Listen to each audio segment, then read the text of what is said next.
Guys, we'll wait some time, huh? Let everyone join, then we'll start. Is that okay? Achita, Mahalakshmi, Omkar, Sakshi. हाँ sir. तब तक आप लोग motion in plane के कुछ synopsis करते हो, ठीक है?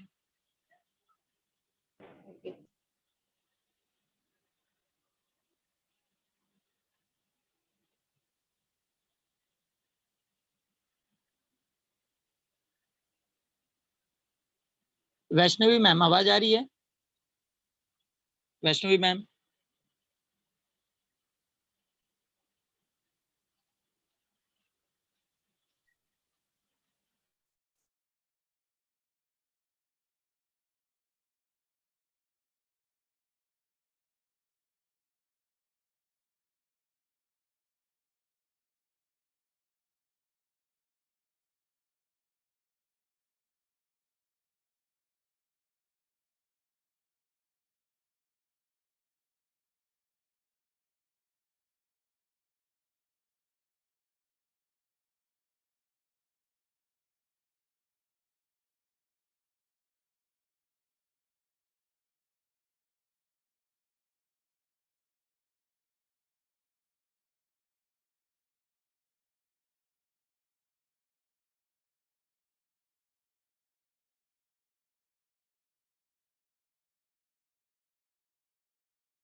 Okay guys, we'll start now. Okay, आवाज आ रही है सबको मेरी? आवाज आ रही है सबको? कीर्ति, प्राची, हाँ सर आ रही है। मोहम्मद अभी तक ज्वाइन नहीं हुआ, इतना लेट ज्वाइन होता है? Okay okay. अब गाइस कुछ पहले बेसिक पॉइंट बता देता हूँ, मेन पॉइंट बताता हूँ, बाकी सब आप लोग देख लेना। स्केलर और वेक्टर तो सबको पता है, यस और नो? यस और no all? Yes sir. Yes sir. अब गाइस स्केलर वेक्टर में एक कॉन्सेप्ट था triangle law of vector addition. तो triangle law of vector addition किस तरीके से बनता है? Suppose P plus Q is equal to R, ठीक है, P vector plus Q vector is equal to R vector. तो अब यहाँ पे हम लोग जरा इनका डायग्राम समझ लेते हैं, डायग्राम जरा ध्यान से देखना। ओ ए, तो ये है हमारा P वेक्टर, दूसरा इस तरीके से स्टार्ट होता है, that is A and B, in between we having a Q vector and our resultant vector which should be started with the first vector and ended with the last vector। सुने सबने? Resultant vector कैसे draw करते हैं? O से लेके B तक। नहीं, इसको याद रखो, पहले वेक्टर के स्टार्टिंग से स्टार्ट होता है, लास्ट वाले वेक्टर के एंडिंग पे एंड होता है। सुना आप लोगों ने? हाँ सर। बोलो। पहले वेक्टर के स्टार्टिंग पॉइंट से और लास्ट वेक्टर के एंडिंग पॉइंट तक ज्वाइंट होता है। अब ये जो लास्ट वेक्टर है ये कोई भी हो सकता है, जरूरी नहीं है सेकेंड ही लास्ट हो, थर्ड भी लास्ट हो सकता है, फोर्थ भी लास्ट हो सकता है। ओके, तो पहले वेक्टर का स्टार्टिंग O था और दूसरे वेक्टर का एंडिंग क्या है? V है। So that is the our resultant vector. समझ में आया रिजल्टेंट वेक्टर कैसे ड्रॉ करना है? हाँ सर। ड्रॉ कर लो, ये ड्रॉ करो, आगे काम आने वाला है आपको।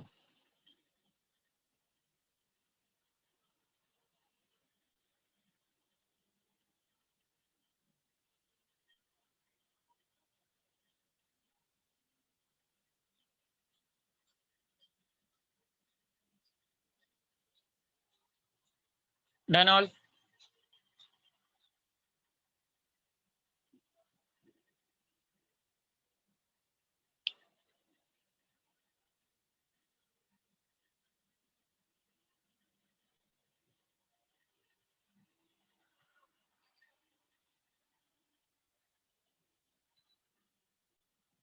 ओके, अब गाइस इसके बाद हमारे पास parallelogram of law of vector addition था। तो parallelogram law of vector addition क्या था? That R is equal to under root A square plus B square plus 2AB plus 2AB cos theta, right? और direction के लिए क्या था? 2AB cos theta। Delta which is equal to the tan inverse, या फिर tan delta लिख लो, tan delta which is equal to B sin theta upon A plus B cos theta. यह आप लोगों को parallelogram of law of vector addition में मिला हुआ था, यस और नो? यस और नो ऑल? Yes sir. लिख लो।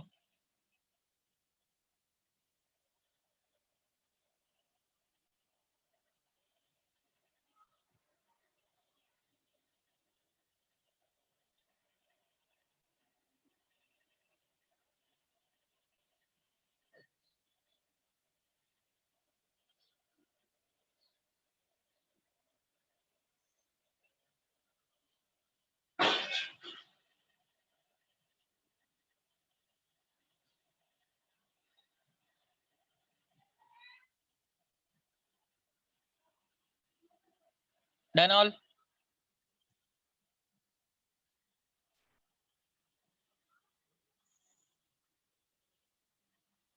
Yes sir. अब आप लोगों को पास दो टाइप के प्रोडक्ट थे, याद है दोनों टाइप के product? Kirti? Dot product, cross product. Good, dot product and cross product. ये जो डॉट प्रोडक्ट होता है एक्चुअली ये दोनों मल्टीप्लिकेशन के दो फॉर्म है, एक डॉट प्रोडक्ट में है, क्रॉस प्रोडक्ट में है। जो डॉट प्रोडक्ट है वो दो न्यूमरेटर या फिर दो डिनोमिनेटर को ही साथ में मल्टीप्लाइड करता है, और क्रॉस प्रोडक्ट उल्टा काम करता है, न्यूमरेटर है तो डिनोमिनेटर के साथ मल्टीप्लाइड है, डिनोमिनेटर होगा तो न्यूमरेटर के साथ। यस और नो? तो अगर दो वेक्टर के बीच में डॉट प्रोडक्ट है, ओके, सो वो कोसाइन एंगल प्रोड्यूस करते हैं। कौन सा एंगल प्रोड्यूस करते हैं? Cosine angle. Cosine angle. और अगर दो वेक्टर के बीच में क्रॉस प्रोडक्ट है, से they both are generating the sine angle.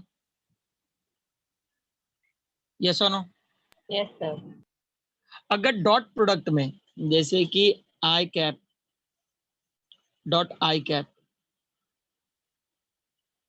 J cap dot J cap, similarly K cap dot K cap is equal to 1, मतलब जब भी गाइस डॉट प्रोडक्ट होता है तो मतलब कोसाइन एंगल है, और इसका मतलब होता है parallel.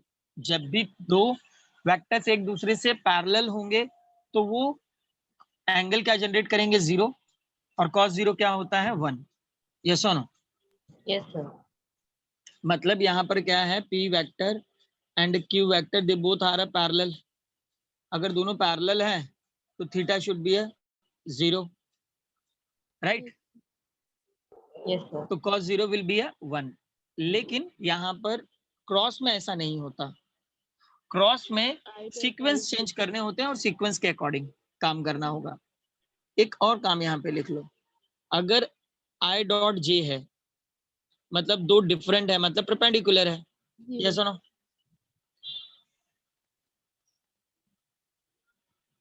If p vector perpendicular to q vector, right? p vector अगर q वेक्टर से परपेंडिकुलर है तो यहाँ पे i dot j 0, j dot k 0, similarly k dot i 0।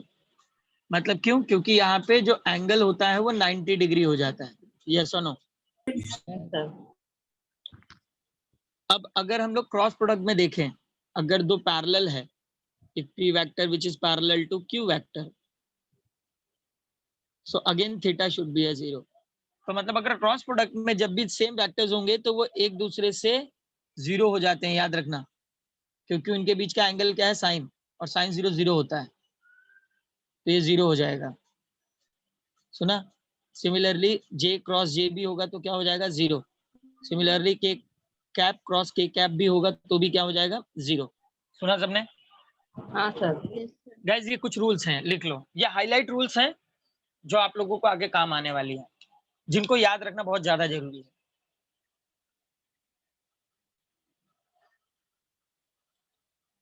तो गाइस याद रखना, डॉट प्रोडक्ट का शॉर्टकट यही है कि आई का मल्टीप्लीकेशन आई से, जे का मल्टीप्लीकेशन जे से, के का मल्टीप्लीकेशन के से, बस।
Done all?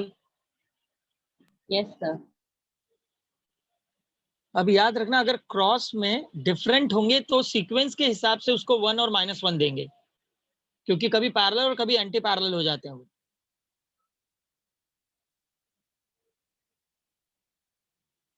मतलब अगर क्रॉस प्रोडक्ट में if p vector which is perpendicular to q vector then the theta should be a 90।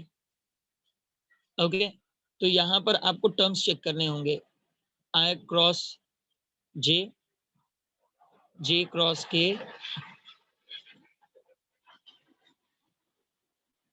And k cross i। तो गाइस देखो ये सीक्वेंस में है सारे, तो यहाँ पे रिमेनिंग जो होगा वो रिजल्टेंट होगा k कैप, यहाँ पे i कैप, और यहाँ पे j कैप। अब अगर इससे उल्टा होगा, अगर यहाँ पे उल्टे टर्म्स होंगे, जे कैप क्रॉस आई कैप होगा तो यहाँ पे माइनस के कैप होगा। अगर k cap cross j cap होगा is equal to minus i cap होगा, समझे? और अगर i cap cross k cap होगा सो माइनस जे कैप होगा। आई होप थोड़ा थोड़ा याद होगा आप लोगों को। हाँ सर। ये नीचे का लिखा है ना, रब कर दो ना। Yes sir.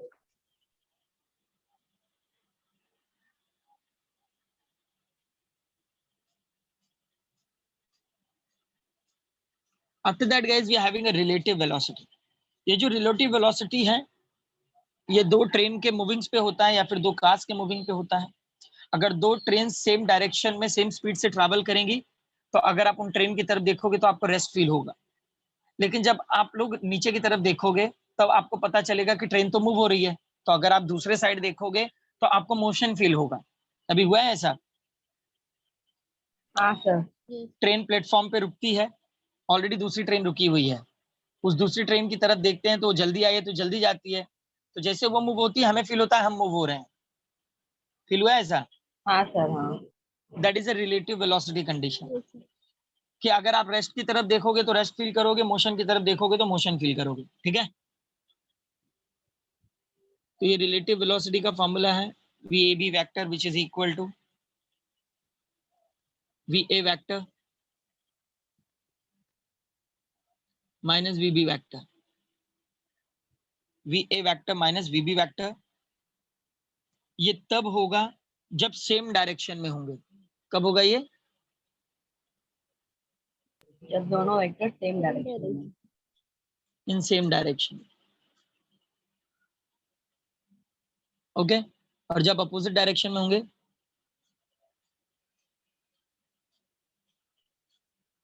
In opposite direction.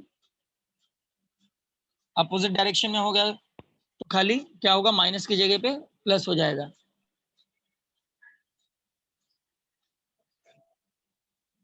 Same VAB vector.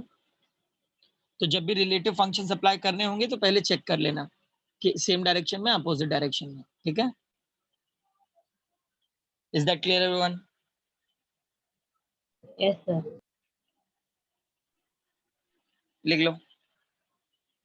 अब नोट्स है ना सबके पास? हाँ सर। तो अब पेज नंबर 25।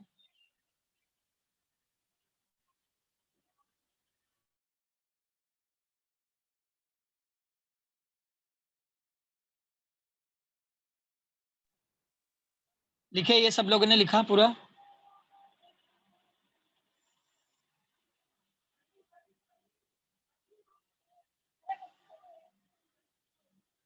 पेज नंबर 25 निकाले सबने?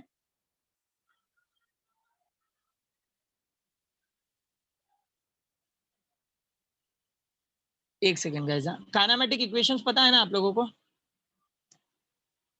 हाँ सर। एक second.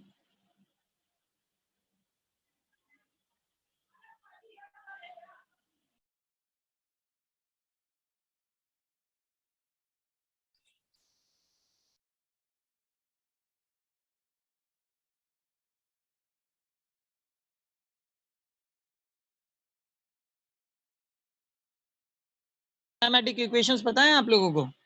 We having a three हाँ kinematic sir. Equation. V is equal to U plus AT, second S is equal to UT plus half AT square,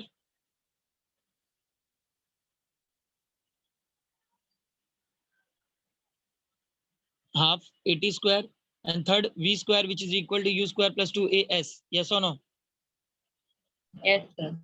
तो देखो अब प्रोजेक्टाइल, प्रोजेक्टाइल का मतलब क्या होता है? When we throw the any particle in air so that object which is travel under the action of gravity, right? Yes और no? देखो ऐसा कर्व पाथ बना हुआ है, तो यहाँ पर ये रेस्ट पे था, we having a uniform velocity, and ये पूरा क्या है, हाइट है। Is that clear all? तो अब गाइस यहाँ पे कुछ फंक्शंस दिए हुए हैं जैसे time by the projectile to reach the ground. तो हमारे पास यूनिफॉर्म वेलोसिटी क्या है? U is equal to 0। तो अगर मैं s is equal to u t वाले कॉन्सेप्ट में अप्लाई करूँ तो s is equal to u t क्या हो गया 0 प्लस हाफ a को रिप्लेस कर देंगे g से and keep that t square as it is okay और s को रिप्लेस करेंगे h से याद रखना s को किससे रिप्लेस करेंगे h से समझ में आई ये स्टेप इसको कैपिटल T से शो कर दो ओके तो अब यहाँ पे अगर मैं टी स्क्वायर फाइंड आउट करूँ तो क्या मिलेगा 2 ऊपर जाएगा 2h upon g yes or no and if we Yes, take sir. the square root on both the sides तो t is equal to under root 2h upon g समझ में आई ये वाला इक्वेशन Yes, sir. तो guys यहाँ पर कुछ highlight points हैं जो हाईलाइट करोगे आप लोग सबसे पहला there is no horizontal resistance of air क्योंकि पार्टिकल वर्टिकल ट्रैवल कर रहा है तो हॉरिजॉन्टल रेजिस्टेंस कैसा होगा समझे पेज नंबर 25 में है प्रोजेक्टाइल का देखो वहां पे पॉइंट किया हुआ है दिख रहा है there is no frictional resistance of air there is no frictional resistance of air मिला हाँ सर मिला तो यहाँ पे फ्रिक्शनल रेजिस्टेंस नहीं होता ठीक है क्योंकि ऑब्जेक्ट वर्टिकली ट्रैवल कर रहा है तो एयर से क्या रेजिस्टेंस होगा उसका फ्रिक्शन क्या क्रिएट होगा second the acceleration due to gravity is constant in magnitude and direction at all point of the motion of projectile मतलब यहाँ पे एक्सेलरेशन ड्यू टू ग्रेविटी मतलब जो ग्रेविटी और एक्सेलरेशन है पहली बात तो ये दोनों इक्वल होंगे दे बोथ आर कांस्टेंट इसलिए मैंने ए को जी से रिप्लेस किया हुआ है यहाँ पे ओके और दोनों का मैग्नीट्यूड और डायरेक्शन भी क्या होगा ऑल पॉइंट मोशन पे क्या होगा सेम होंगे लेकिन ये भी पॉइंट कंडीशनल है थर्ड पॉइंट में अभी हम लोगों ने प्रूव किया जो time taken by the projectile to reach the ground second horizontal range equation of trajectory तो गाइस ये जो हॉरिजॉन्टल रेंज और इक्वेशन ऑफ ट्रैजेक्टरी है ना ये आप लोग ये मत याद रखो टर्न करो पेज टर्न करो पेज नंबर 26 पे आए हाँ सर पेज नंबर 26 में देखो वहां पे equation of trajectory y is equal to x tan theta minus g upon 2 u square cos square theta into x square maximum height time of flight horizontal range दिखाई दे रहा है yes sir तो आपको याद कौन सा रखना है u square sin square theta upon 2g time of flight 2u sin theta upon g horizontal range u square sin 2 theta upon g ठीक है कौन सा हाँ हाईलाइट करके रखना है समझ में आया यस सर समझ में आ रहे हैं पॉइंट्स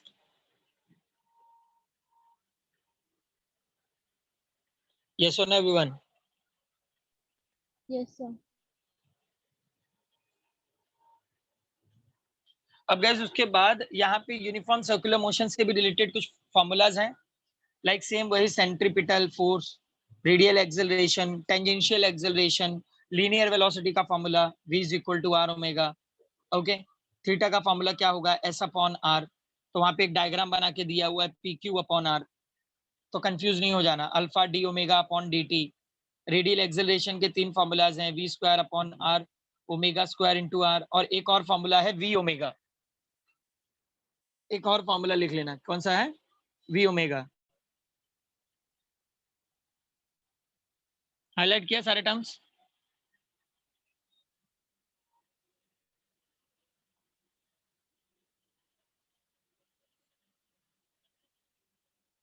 अच्छा मुझे बताओ सच सच सिनॉप्सिस गो थ्रू किए थे सबने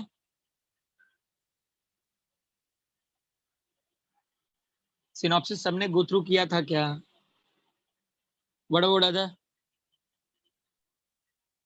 महालक्ष्मी स्नेहा प्राची ओमकार हर्षदा देविका भाई सिनॉप्सिस पे ध्यान रखो जरा हाँ अब गाइस आ जाओ पेज नंबर 29 पे पेज नंबर 29 दिख रहा है चलो 29 को इजी करने के लिए आ जाओ पेज नंबर 30 पे पहले एक दूसरा न्यूमेरिकल करा देता हूँ ताकि आपका क्वेश्चन नंबर 38 इजी हो जाए क्वेश्चन नंबर 45 दिखाई दे रहा है आप लोगों को हाँ है ना सबके पास नोट्स है sir question number 49 sorry 45 question number 45 दिखा सबको यस सर। यहाँ पे गए 4 ग्राफ बनाए गए हैं और 4 पॉइंट लिखे हैं ए बी सी डी, ये 4 पॉइंट्स दिए हैं और 4 ग्राफ बनाया हुआ है पी क्यू आर एस और नीचे 4 ऑप्शंस दिए हैं। आपको इनको करेक्ट ऑर्डर करना है, मतलब आप लोगों को पहले क्या करना है, इसको करेक्ट करना है, फिर उसके बाद ऑप्शन टिक करना है। मतलब क्वेश्चन नंबर 45, क्वेश्चन नंबर 38 एक ही जैसे हैं। तो पहले क्वेश्चन नंबर 45, क्योंकि डायग्राम दिख रहा है तो डायग्राम से आप लोग सॉल्व इजीली कर पाओगे।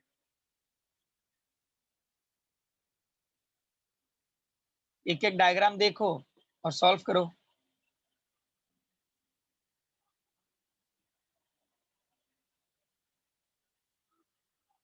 थोड़ा मुंह से बोलो तो ज्यादा बेटर होगा। हाँ प्राची, में समझा नहीं। सी क्या, क्यों? रीजन चाहिए मुझे, आंसर नहीं चाहिए। सर पहले ए ऑप्शन कॉलम ए में, कॉलम 1 में ए ऑप्शन को देखते ही समझ में आता है। क्या? से ट्रायंगल लॉ से निकाला है a plus B is equal to C. हाँ ठीक है, A plus B is equal to C, तो ये बी वाला क्या है, A minus C is equal to B है। ये कौन सा ट्राइंगल ऑफ वेक्टर एडिशन है? आपको चेक करना है कि ये एक कौन से डायग्राम से मैच हो रहा है, बी कौन से डायग्राम से मैच हो रहा है, सी कौन से डायग्राम से मैच हो रहा है और डी कौन से डायग्राम से मैच हो रहा है। प्राची, आंसर नहीं चाहिए मुझे, क्योंकि आंसर्स तो कॉपी भी किए जा सकते हैं ना, सोल्यूशन इंपॉर्टेंट है।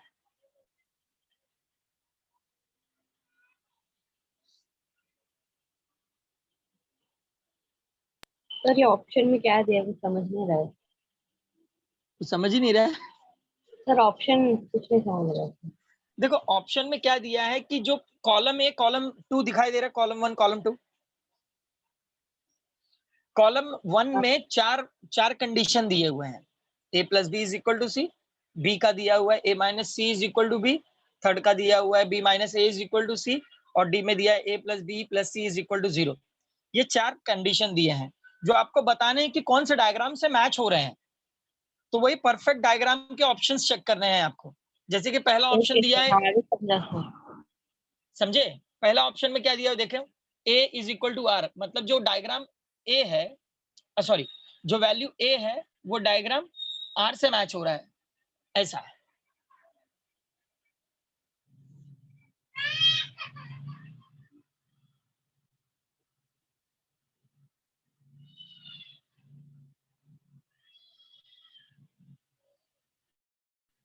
सारे सॉल्व करके बताने हैं आपने, ऐसा डायरेक्ट हवा में तीर नहीं चलाना है।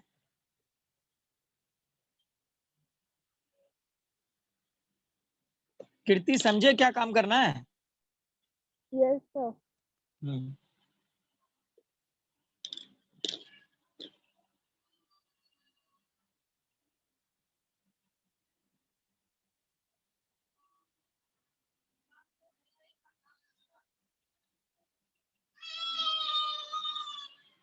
अच्छा, अगर ए में triangle law of vector addition apply करें तो ऐसा आता है,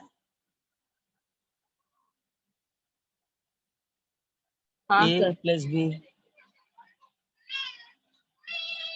ओके ओके, और बाकी सारे के यहाँ सीखने बैठे हो, यहाँ आंसर टिक करने नहीं बैठे हो प्राची, बाकी सबके मुझे रीजन चाहिए। सब में triangle law of vector addition ही लगाया हुआ है, तो कोई एक भी डायग्राम स्पेसिफाई कर दिया तो कैसे करोगे?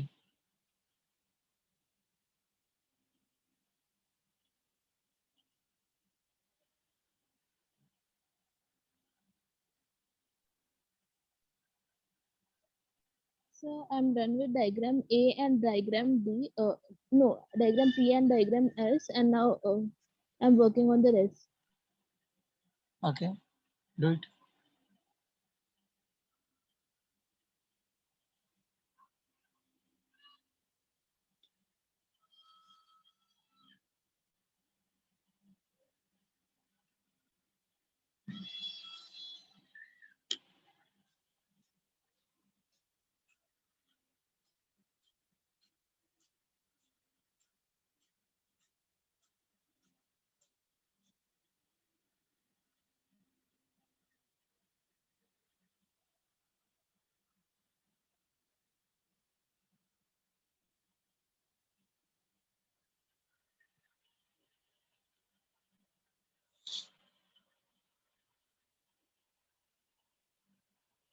सर हो किया मैंने सॉल्व।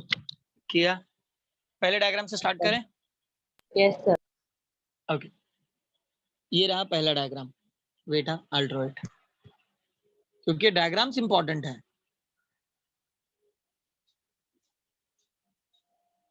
अब यहाँ पर देख लेते हैं इन्होंने पॉइंट्स क्या क्या दिए हुए हैं। तो ये है ए, ये बी और ये सी, राइट राइट। तो देखो यहाँ पे रिजल्टेंट क्या है, जैसे ये ओ है, ये ए है, ये बी है, ठीक है। ओके, ऐसा हम लोगों ने पॉइंट दे दिया, कुछ सिलेक्टेड पॉइंट दे दिए। तो यहाँ पे हमें क्या दिख रहा हुआ है कि A plus C is equal to B दिखाई दे रहा है, यस और नो? Yes sir. मतलब ए और सी को ऐड करके रिजल्टेंट ड्रॉ किया हुआ है, राइट? हाँ सर। तो A plus C is equal to B कहीं पे है क्या कॉलम 1 में? नहीं है। नो तो हम सर। लोग क्या करेंगे, कॉलम 1 से किसी टर्म को मैच करने के लिए हम लोग क्या करेंगे, यहाँ पे सी फाइंड आउट कर लेंगे। सी फाइंड आउट करोगे तो क्या हो जाएगा, B minus A. C is equal to B minus A. अब देखो ऑप्शन सी। ऑप्शन सी, समझ में आया सबको? हाँ मतलब सर। जो बी है, जो पी है वो किससे मैच हो रहा है, सी से। तो यहाँ पे लिख लो B is equal to C, sorry ये आपके ऑप्शंस के ऑर्डर में लिखता हूं मैं। हाँ, सी किससे मैच हो रहा है, पी से, राइट। ये सॉल्यूशन आप उसी डायग्राम के बाजू में लिख लो, ये सॉल्यूशन उसी डायग्राम के बाजू में लिख लो, पेन पेंसिल किसी से भी।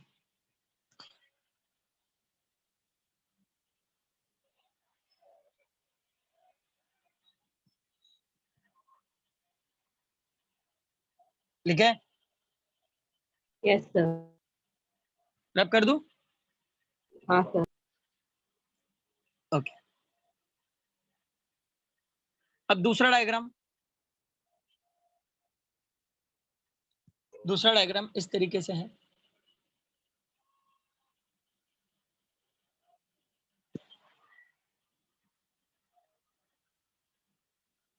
राइट। खाली एरोस चेक करना है, यहाँ पे एरोस बहुत ज्यादा इंपॉर्टेंट है।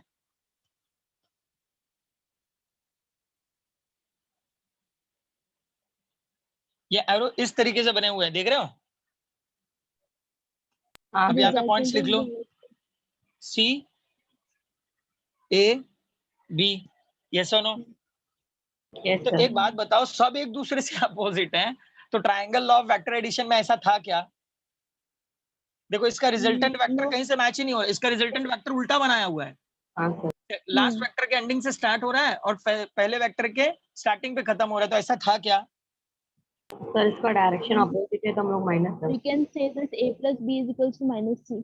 नहीं, यस सर। अरे ये तीनों ही एरोस बराबर नहीं है। a plus B plus C is equal to 0, क्योंकि रिजल्टेंट तो बना ही नहीं है। हाँ। तीनों एक दूसरे से ऐड ही होंगे, लेकिन यहाँ पे कोई रिजल्टेंट नहीं है, समझे? देखो हाँ ये ऐसा भी बन सकता था, समझ रहे हो? इस यहाँ पे से स्टार्ट हुआ 0 ए बी सी, ठीक है, तो इसका रिजल्टेंट ऐसे बनता, यस समझे? सर। ऐसे थोड़ी ना बनता है, ए प्लस बी प्लस सी तीनों एक दूसरे से ऐड तो हुए, बट रिजल्टेंट तो बना ही नहीं। हाँ सर। तो ये किससे मैच हुआ? हमारा क्यू मैच होता है डी से, मतलब D is equal to Q, right? हाँ समझे? सर। यस सर समझा। डायग्राम के बाजू में सॉल्यूशन लिख दो। हाँ, हाँ लिख रहे हैं। अब उसके बाद हमारा थर्ड डायग्राम। अब थर्ड डायग्राम में क्या बोल रहा है, ये इस तरीके से ड्रॉ किया हुआ है, राइट?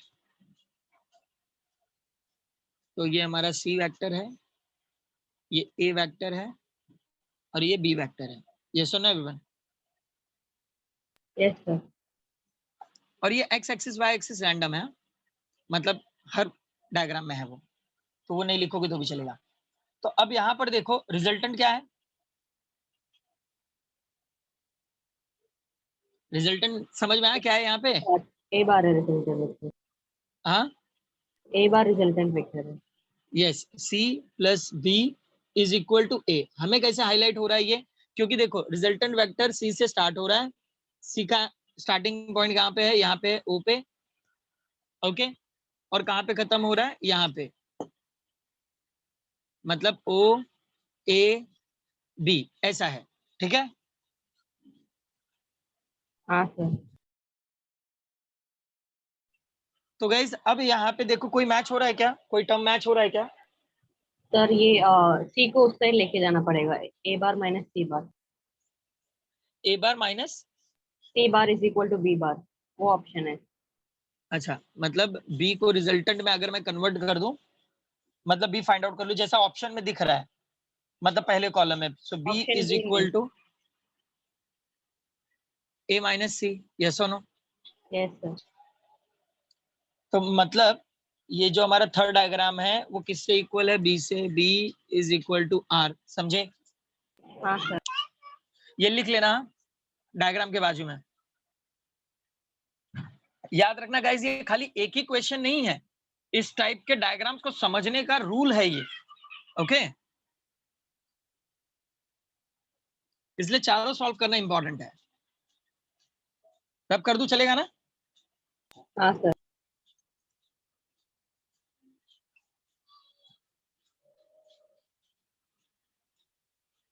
ओके अब एट लास्ट ये वाला तो बहुत सिंपल है, रिजल्टेंट दिख ही रहा है, A plus B is equal to C. ये वाला तो डायरेक्ट हमारा triangle law of vector addition ही है ना, हाँ sir, option A. Option A. मतलब जो ए है वो किससे इक्वल है, एस से। प्राची समझे? मुझे ये सब चाहिए था ताकि ये सारी चीजें आपको समझ में रहे, जब भी कोई भी इस टाइप के डायग्राम मिले तो आपको रिजल्टेंट ढूंढना आना चाहिए, समझे साहब? तो भाई इसके अकॉर्डिंग आपका जो ऑप्शन सी है वो राइट है, समझे साहब? हाँ सर। आगे बढ़ जाएं। Yes I sir. होप 38 आप लोग अब कर लोगे, हाँ या ना?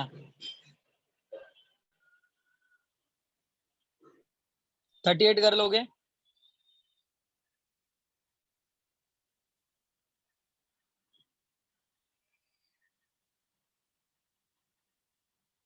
देखो 38,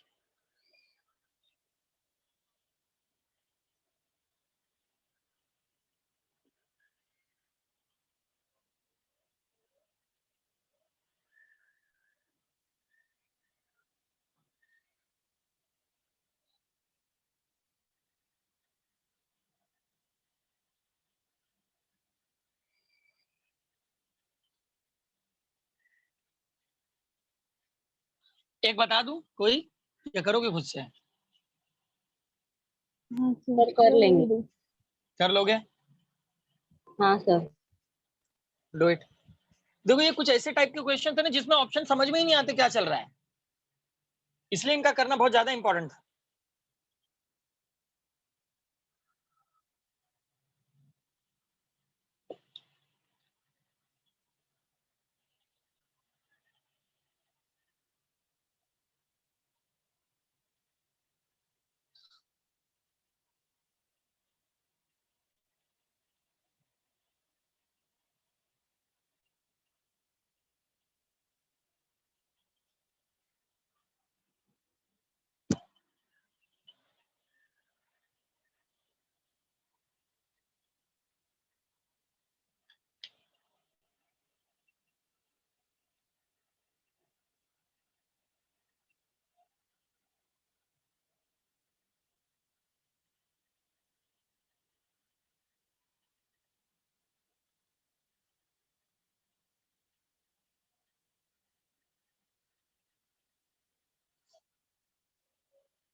एनी एक्सप्लेनेशन?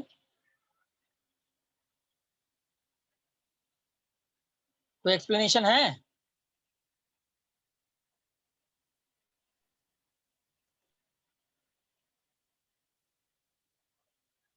बोलो, is there any?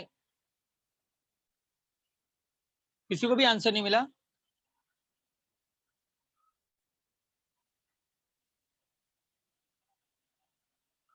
Sir option C मिला। Option C? हाँ सर। अब रीजन पे बात करते हैं, ठीक है? वाई? सर ऑप्शन ए में ए क्रॉस बी बार दोनों का एक सेकेंड ना, मैग्नीट्यूड। एक क्वेश्चन है, वेट सर, इसका सी है पर पूरा एक्सप्लेनेशन नहीं है। प्राची, एक्सप्लेनेशन की तो जरूरत है। हाँ ठीक है, महालक्ष्मी बोलो। सर ए क्रॉस बी बार का मैग्नीट्यूड इज इक्वल टू 0 दिया ऑप्शन। जीरो? हाँ कैसे सर जीरो? ऑप्शन नहीं सर, वो दिया है ना। अब ए, क्रॉस प्रोडक्ट में अगर थीटा हाँ हाँ अगर साइन 0 रहेगा तभी वो 0 होगा ना। ए बी साइन हाँ, थीटा मतलब अगर इन्होंने मैग्नीट्यूड हम लोग जीरो डालते रखा हैं हुआ तो। है, मतलब पैरेलल है, राइट? हाँ मतलब ए सर। वेक्टर पैरेलल है किससे? बी वेक्टर से, हाँ सर। जिसकी वजह से एंगल क्या है? जीरो। Yes sir. तो फिर मतलब ये जीरो किससे होगा? मतलब जीरो से मैच हो जाएगा, मतलब ए मैच हो गया किससे? एस से। एस से। हाँ। बराबर है, बराबर है। और फिर A cross B is equal to 8 है अगर हम लोग वो एक काम मैग्नीट्यूड। करो ना, ऐसा लाइन बना के टच कर दो ना, ए को एस से टच कर दो, एक लाइन बना दो, ए को एस से ऐसा टच कर दो, ठीक है? हाँ सर।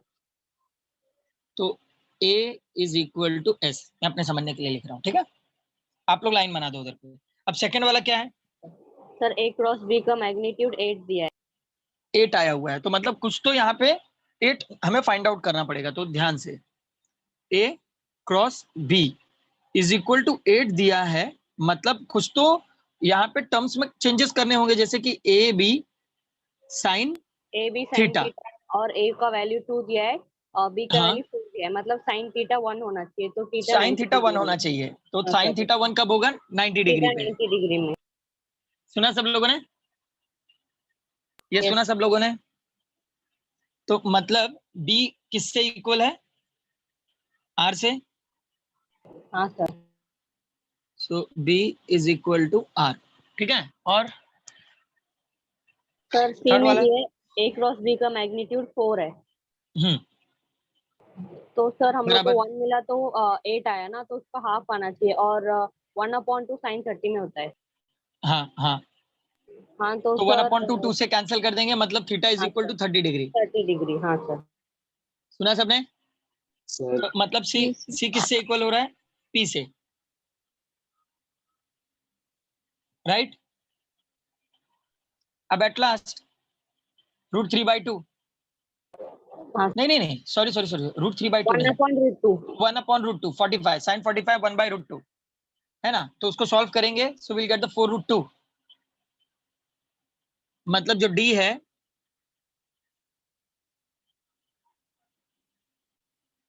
जो डी है वो किससे इक्वल होगा? क्यू से।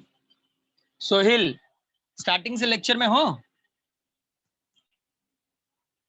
सोहिल, नहीं सर। कितने बजे का लेक्चर होता है? सर 11:15 पे आया था सर मैं। सोहिल, टर्म्स हैं ये, स्केलर डॉट प्रोडक्ट और वेक्टर प्रोडक्ट को जब आप यूज करोगे, तो देखो यहाँ पे ए और बी का मैग्नीट्यूड दिया हुआ है, तो ए क्रॉस बी क्या होता है? ए बी साइन थीटा होता है। तो ए की वैल्यू 2 दी है, 4 की वैल्यू क्या दिया? 4 दिया है। तो अगर जैसे यहाँ पे 30 रखते हो तो 1/2 आएगा, अगर थीटा को 30 रख देंगे तो साइन 30 1/2, 2 कैंसल, मतलब A cross B is equal to 4। तो A cross B is equal to 4 30 degree angle से मैच हो रहा है, समझे? हाँ सर समझा। और अगर थीटा 90 होगा तो साइन 90 1 होता है, तो 2 मल्टीप्लाइड बाय 4 मल्टीप्लाइड बाय 1 मतलब 8। तो A cross B 8 is equal to 90 degree, मतलब 90 डिग्री में 8 मिलेगा, समझे? हाँ और सर। वैसे ही अगर A cross B is equal to A B sine theta है, और थीटा की जगह पे अगर मैं 0 रखूंगा तो साइन 0 0, मतलब पूरा रिजल्टेंट क्या हो जाएगा? 0। तो A cross B is equal to 0, it means theta is equal to 0, समझे? समझ में आया सोहेल? हाँ सर। और ऐसे 45 रखोगे तो 1/√2, 4 को रूट के अंदर ले लो तो 2 कैंसल, मतलब बचता है क्या 4√2। गैस टर्म्स बहुत ज्यादा डिफिकल्ट नहीं है, लेकिन हाँ थोड़ा सॉल्व करना आना चाहिए।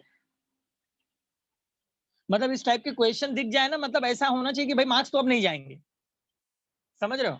मतलब आपको खुश हो जाना चाहिए कि भाई अब 4 मार्क्स मिलने अपने तय हैं, लेकिन वो आप लोग अपने समझदारी से फाइंड आउट करोगे, ऐसे नहीं, समझे? हाँ सर। क्वेश्चन नंबर 34 देखो। अगर आपने ये क्रॉस प्रोडक्ट डॉट प्रोडक्ट किया हुआ है तो उससे रिलेटेड ही क्वेश्चन है 34। क्या कर सकते हो क्या?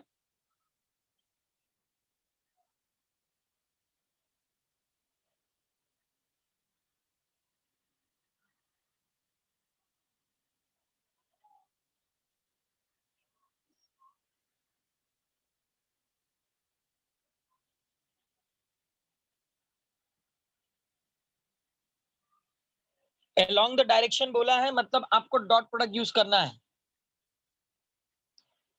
तो यहाँ पर इन लोगों ने सही तरीके से गिवन नहीं दे पाए हैं।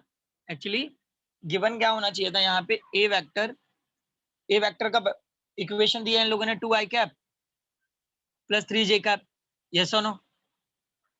Yes sir. और ये बी वेक्टर देना था, लगता है बी वेक्टर प्रिंटिंग मिस्टेक में गया।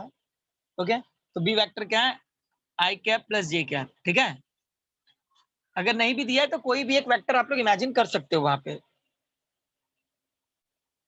ठीक है? हाँ सर। तो अब यहाँ पे मैग्नीट्यूड क्या बोला है यहाँ पे, ऑप्शंस में दिख रहा है, एक मैग्नीट्यूड और एक वेक्टर कंडीशन है, और हमने फाइंड आउट करना है यूनिट वेक्टर। तो यूनिट वेक्टर का स्टैंडर्ड फॉर्मूला बताऊं मैं? अगर कोई भी एक वेक्टर दिया हुआ है, जैसे A B vector dot A dot B vector दिया हुआ है, तो हम लोग यहाँ पे लिख सकते हैं ए बी, इसका कोई भी एक यूनिट वेक्टर डिसाइड कर लो। यूनिट वेक्टर यहाँ पे बी रख लेता है, क्योंकि डायरेक्शन कहाँ पे दिया हुआ है, बी में दिया हुआ है ना, तो बी वेक्टर इसका यूनिट वेक्टर हो गया, ठीक है? B okay. वेक्टर क्या हो गया, इसका यूनिट वेक्टर हो गया, इनटू बी, क्योंकि ये डायरेक्शन दिया हुआ है। तो अब गाइस अगर मैं बी वेक्टर फाइंड आउट करूंगा तो यहाँ पे A vector dot B vector upon B. क्यों किया गाइस मैंने ऐसा, क्योंकि देखो हमारे पास फॉर्मूला क्या है, जैसे कि आई कैप ले लेते हैं, ए वेक्टर ले लेते हैं, ए नहीं एक्स वेक्टर ले लेते हैं जिसके पास डायरेक्शन है। तो एक्स का यूनिट वेक्टर क्या है, आई कैप इंटू आई कैप इंटू जो भी उसका है मैग्नीट्यूड में लिख लेंगे। तो आई कैप फाइंड आउट करूंगा तो क्या होगा, एक्स वेक्टर अपॉन एक्स। हाँ सर। समझ में आया स्टेप कैसे आया हुआ है? हाँ सर।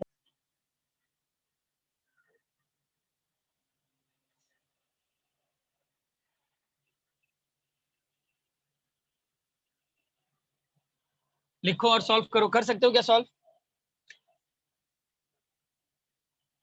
सॉल्व हो सकता है क्या?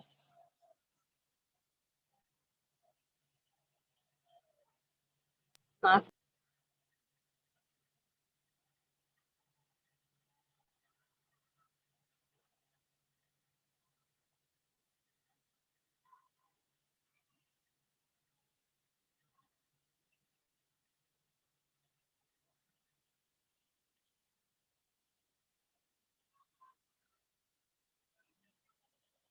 सर, ऑप्शन सी है। ऑप्शन सी हाँ सर। मिला सबको? देखो डॉट का मल्टीप्लिकेशन कर पाना बहुत ज्यादा इजी है। हाँ सर, आई इंटू आई 1 होता है, तो 2 इंटू आई इंटू 1 1 मतलब 2, ओके, और जे डॉट जे मतलब 3। 3 इंटू 1, 2 प्लस 3 5 हो गया। और हाँ बी का जो बी का मैग्नीट्यूड 1 प्लस 1 अंडर 1, रूट, तो अंडर हाँ रूट 2। तो मतलब यहाँ पे 5 और यहाँ पे अंडर रूट में क्या होगा, अंडर रूट 1 का स्क्वायर प्लस 1 का स्क्वायर, हाँ सर। राइट, 1 का स्क्वायर 1, 1 का स्क्वायर 1 मतलब 5 upon root 2। Right, everyone? Yes or no all? Yes, sir. अब गाइस टिक करो पहले कौन सा क्वेश्चन अभी आप लोग करोगे. Question number 3, question number 6, question number 12. Question number 3, question number 6, question number 12.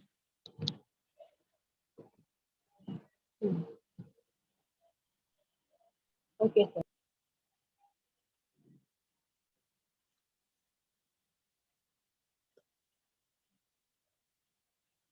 Question number 3 आपको समझना होगा.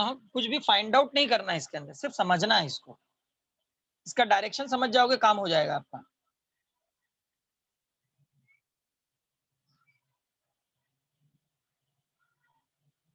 वेक्टर प्रोडक्ट मतलब क्रॉस प्रोडक्ट, समझ में आ रहा है?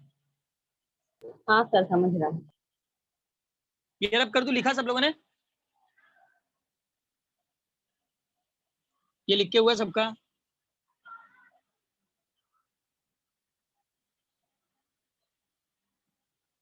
गाइस बोलोगे नहीं तो मैं रब कर दूंगा. हो गया सर, लिखिए.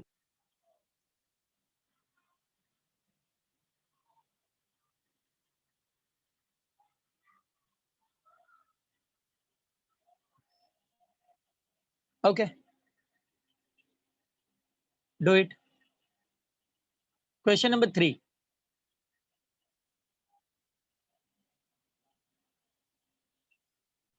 सोहिल, सोहिल ये प्रीवियस वाला नहीं समझ में आया था आपको? सोहिल हाँ सर, समझा मेरे को. समझा या नहीं समझा? समझा sir. Okay. Unit vector find out किया हुआ, यूनिट वेक्टर.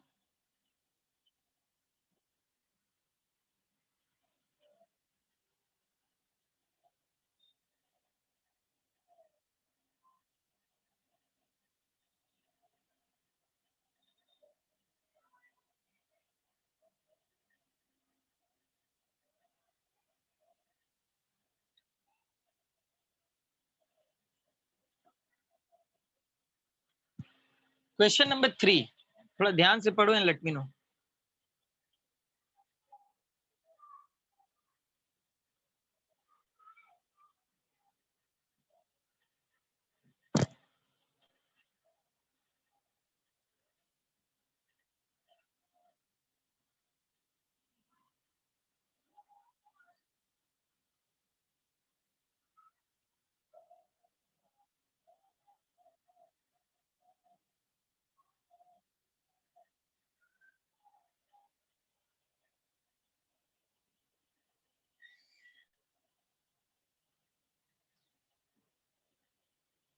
याद रखना क्वेश्चन छोटा है.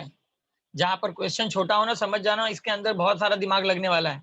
और जो बड़े क्वेश्चंस हो ना उनको जरूर पिक करना, क्योंकि बड़े क्वेश्चंस जो होते हैं ना उनके अंदर ज्यादा से ज्यादा एक्सप्लेन किया होता है. समझ रहे हो?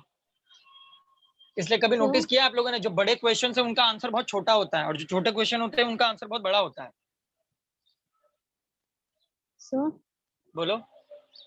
there are two possible answers. It can be I plus j, which will be equal to k, or it can be minus 7k. वापस बोलो. It can be I plus j, which will be I plus j, or it I can plus be j is minus not 7k. possible. I plus j is not possible right now. Okay. Because our question condition is a vector A vector is along the positive z axis and its vector product with the another vector B is 0. So when we get the 0 in vector product, if we having a same vector, then it will be a 0. Na? Parallel or anti-parallel. Yeah. So either it should be a parallel, either it should be anti-parallel, right? Hmm.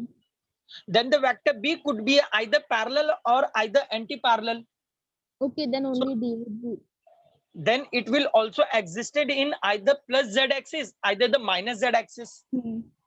Yes, sir. So that answer will remain only the minus 7k na, because k which is representing the z axis. Yes, sir. देखो plus वाले condition तो है ही नहीं, because here we took the cross product. Addition बोला ही नहीं है, तो प्लस वाले दोनों कंडीशन हट जाते हैं. समझ में आ रहा है सबको? Yes, और sir. क्रॉस प्रोडक्ट में जीरो कब होता है? जब दोनों या तो पैरेलल होंगे या तो एंटी पैरेलल होंगे. सो हमारा ये जो z एक्सिस का है, जो b है, या तो ये प्लस z एक्सिस में होगा या तो ये माइनस z एक्सिस में होगा, है ना। जीरो कब होगा, Yes, sir. या पैरेलल या फिर एंटी पैरेलल होगा। ये बात समझे सब लोग, ये क्या पॉइंट था, समझ में आया हाँ समझ रहे। गाइज। ये क्वेश्चन, ऐसे क्वेश्चंस मतलब मार्क्स हाथ में होते हैं, लेकिन थोड़ा सा समझ के करना होता है। कहीं लिख के रखना, in vector product two non zero vectors are the zero. कब, या फिर ये पैरेलल होंगे या फिर ये एंटी पैरेलल होंगे। मतलब अगर ए मेंशन किया हुआ है z एक्सिस में, तो बी भी डेफिनेटली z एक्सिस में ही है।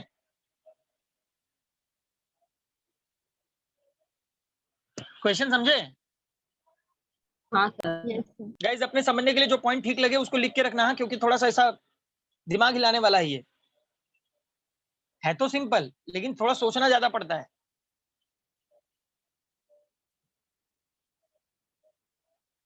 Question number 6 guys. ये सारे क्वेश्चन जो पिक किया हूं ना, मतलब थोड़ा दिमाग को हिलाने वाले क्वेश्चंस हैं।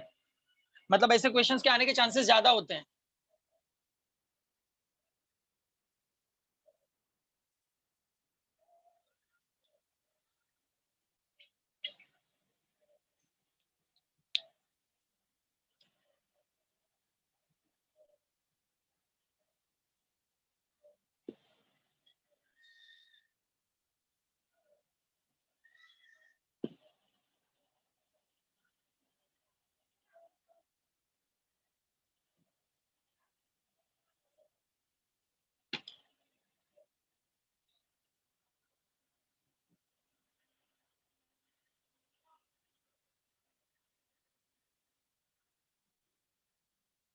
क्वेश्चन नंबर 6 कुछ समझ में आ रहा है?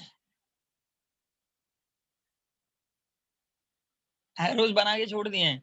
6 vector A through F vector have the magnitude and direction indicated in the figure. Which of the following statement is true?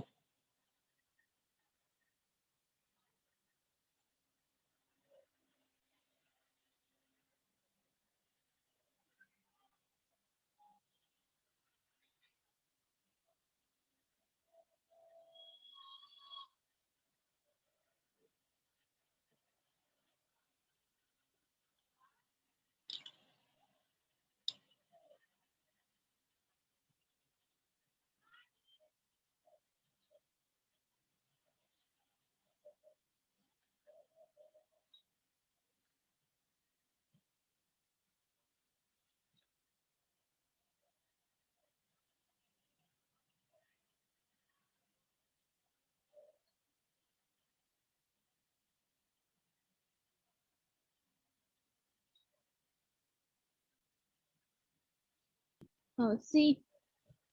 C. How? After rearranging vectors D, E, and F, we can get that D plus E is equals to F. D plus E is equal to F. How? We Here we rearrange, having a 6 arrows. Here we having a 6 arrows. but we have to check out according to the we can take in the options given and then we have to find out, right? Right. So, So first we'll draw the B plus C is equal to F. देखो ये options देखा ने, सबसे बहुत अच्छी बात है कि आपको ये सारे डायरेक्शंस ऑप्शन देख के ड्रॉ करने हैं। yes, sir. तो हमारा एक्चुअल डायग्राम कैसा होना चाहिए? Triangle of vector addition, yes और नो? क्योंकि वेक्टर बोल के यहाँ पे हाईलाइट कर दिए इन लोगों ने। तो B plus C is equal to F लोगे तो चेक कर लेंगे हम लोग B कहाँ पे है भाई। B कैसा बना हुआ है?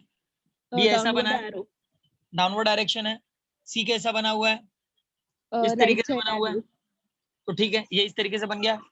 ओके, और जो रिजल्टेंट वेक्टर है वो तो कुछ अलग ही बना हुआ है, Yeah. ऐसा बना है। अब तो ये तो पॉसिबल ही नहीं है। मैं सारे ड्रॉ करता हूँ ताकि आप लोगों को समझने में इजी हो जाए। ये B हो गया, ये C हो गया, और ये क्या हो गया? F हो गया। तो ये पॉसिबल ही नहीं है, बना ही नहीं है ये पहला डायग्राम बन गया, मतलब पहला ऑप्शन रॉन्ग हो गया, राइट। ये सारे डायग्राम बना लेना। हाँ, फिर D plus C is equal to F। D कहाँ पे है भाई? Not possible. D vector, D vector ऊपर गया, राइट, प्लस C इस तरीके से आ गया। ओके, लेकिन यहाँ पर भी F वेक्टर ऐसे ही है, यस और नो? तो ये भी रॉन्ग हो गया। अब थर्ड डी, डी इस तरीके से है, एक सेकेंड ना, ये डी हो गया, राइट। फिर उसके बाद ई, ई इस तरीके से है, यस और no? So that is the D E, okay. और जो एफ है, यहाँ पे कुछ कंडीशन चेंजेस हैं क्या? हाँ सर, वो एरो को शिफ्ट करो डाउनवर्ड, सी एरो ऑप्शन। शिफ्ट होगा, हाँ एक उसको सेकंड, डाउनवर्ड मैंने शिफ्ट ई को मैंने गलत बनाया, ई को मैंने गलत बनाया। हाँ ओके, ये एक्चुअली ये इस तरीके से है डी, राइट। ई यहाँ पे इज है, एट द बेस। बेस में भी रख लो, कहीं पर भी रख लो, चलिए।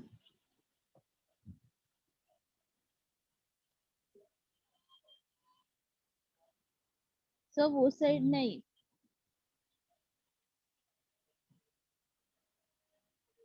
थोड़ा सा अलग एक ट्रायंगल को बना देते हैं हम लोग। हाँ, ये इस तरीके से बना दो, ये पहले ई बना दो, that is E, that is our horizontal axis, right.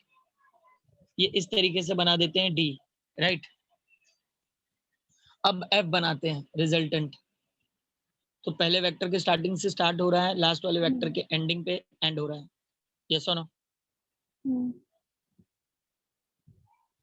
तो ये हो गया हमारा एफ वेक्टर, राइट।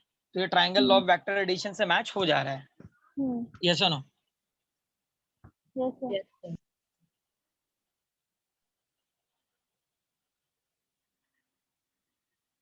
तो मतलब थर्ड वाला ऑप्शन राइट है। ऐसे डायग्राम बना के ऑप्शन चेक करो, डायग्राम बनाते चले जाओ।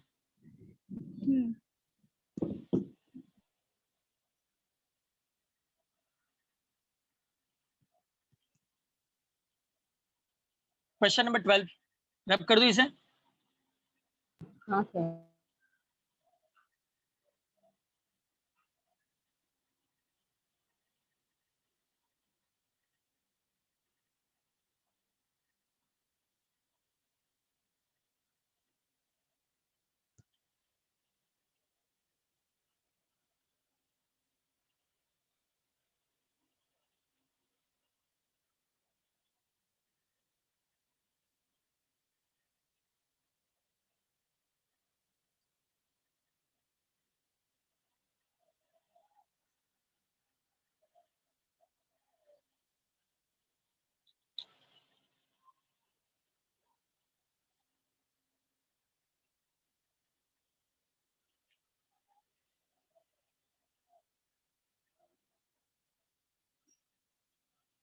ये डायग्राम और पॉइंट्स को जरा आप लोगों को ड्रॉ करना होगा। सिंपल कर दूं जरा। Figure shows the orientation of the vectors u and v vector in the xy plane। एक सेकेंड ना, मैं थोड़ा सा ये डायग्राम को और थोड़ा सा इलैबोरेट कर देता हूं। तो ये y एक्सिस है और ये x एक्सिस है, right. Right everyone. Yes sir. और ये डायग्राम इस तरीके से है, ठीक है। मैं थोड़ा आप लोगों को समझने के लिए अलग अलग बना देता हूँ। ये एक हो गया और ये एक दूसरा हो गया, समझ रहे हो? अब कुछ पॉइंट्स दे देते हैं यहाँ पे, जैसे कि यहाँ पे क्या क्या पॉइंट दिया हुआ है। ए, इन्होंने ये ओरिजिन रखा है, ठीक है। ओरिजिन के बाद ये स्टार्टिंग पॉइंट को हम लोग दे देते हैं ए, जैसा कि हमारा ऑप्शन है, ठीक है। ये ए हो गया और फिर दे दो बी, तो ये बी हो गया, राइट। फिर यहां पर दे दो पी, क्या दे देंगे इसको, पी। और एट लास्ट क्या दे देंगे, क्यू। ये समझे कैसा दिया हम लोगों ने, जैसे triangle law of vector addition बनाते हैं। तो यहाँ पे इमेजिनरी पॉइंट्स दे दिए, समझ में आया? कीर्ति, महालक्ष्मी, प्राची, सर नहीं समझा। Triangle law of vector addition बनाते हो ना आप। हाँ triangle law sir. Of vector addition में क्या बोलता है, P plus Q is equal to R, yes और नो? Yes sir. तो हम लोग ट्रायंगल्स बनाने के लिए क्या देते हैं, उनको पॉइंट्स देते हैं। हाँ सर। क्या पॉइंट्स देते हैं? सर ए बी कोई भी सी। Imaginary point. हाँ सर। है ना? तो सपोज ये इमेजिनरी पॉइंट्स के बीच में क्या होता है? Original P vector, Q vector, R vector. हाँ हाँ। तो ऐसे यहाँ पे इमेजिनरी पॉइंट्स हैं ये ए बी पी क्यू, मतलब ओ ए, और अगर मैं बी भी चेक करूं तो बी को अगर हमें थोड़ा सा ऊपर से ड्रॉ करूं तो ये स्टार्टिंग में क्या हो गया? ए हो गया, ठीक है? लेकिन इन्होंने अलग अलग पॉइंट्स रखे हैं, ए पी रखा है, फिर बी क्यू रखा है, सॉरी ए बी फिर पी क्यू। तो ए बी स्टार्टिंग वाले पॉइंट को, बी एंडिंग वाले पॉइंट को पहले वेक्टर के, और जो दूसरा वेक्टर है उसके स्टार्टिंग पॉइंट को पी रखा है, एंडिंग पॉइंट को क्यू रखा है। समझ में आया? हाँ सर। समझे या नहीं ये स्टेप्स? हाँ सर। अब समझने में शायद इजी हो जाएगा आप लोगों को। ऑप्शंस क्या है ये समझ पाओगे आप लोग फिर।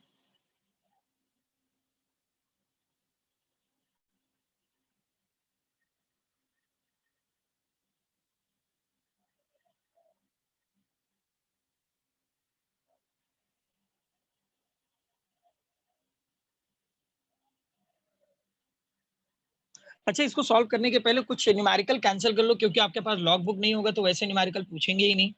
जैसे कि क्वेश्चन नंबर 5 है, क्वेश्चन नंबर 13 है, क्वेश्चन नंबर 23 है, तो इस टाइप के क्वेश्चंस नहीं आएंगे गाइस, क्योंकि आप लोगों के पास कोई भी वहां पे tan angle, natural tangent, natural sine, natural cosine जैसे कोई भी आपके पास लॉग बुक नहीं होगा। तो ये सारे न्यूमेरिकल्स जो हैं वो बिना लॉग बुक के पॉसिबल ही नहीं है सिंपल, लेकिन बिना लॉग बुक के कर पाना पॉसिबल नहीं है, क्योंकि नेचुरल टेंजेंट की वैल्यू आपको याद नहीं रहने वाली। समझ रहे हो आप लोग? तो अनवांटेड क्वेश्चंस को इग्नोर कर देना, ठीक है? Okay sir.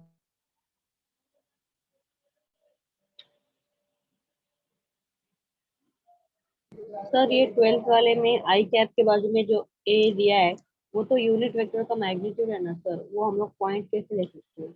आई कैप को छोड़ दो ना, आई कैप को छोड़ दो, खाली पॉइंट्स दिए हैं ए बी और पी क्यू, ताकि आप लोगों को समझ में आए ए और बी कहां पे एक्ट हो रहा है, पी और क्यू कहां पे एक्ट हो रहा है।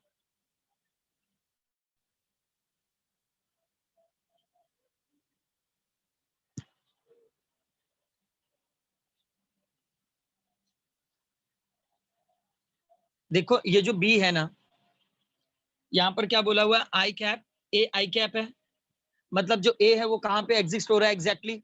हॉरिजॉन्टल एक्सिस पे। हाँ सर। एक second,